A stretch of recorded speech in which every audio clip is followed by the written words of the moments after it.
Hello and welcome back to Initial Solution. In this video, I'm going to show you how to add audio to PowerPoint. So let's have a look now.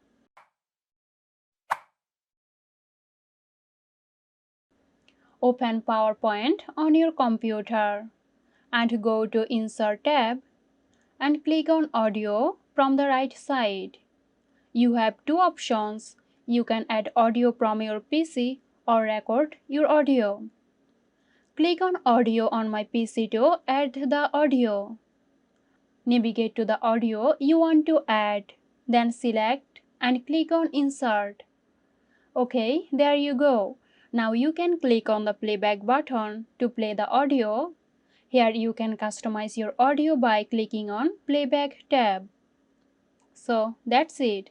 Hope you found this tutorial helpful. Stay tuned for more helpful tutorials here at Initial Solution. This video is sponsored by Girosoft. Girosoft offers graphic design, UI UX design, digital marketing and web development. Elevate your brand with Girosoft today. For more details, check the description box.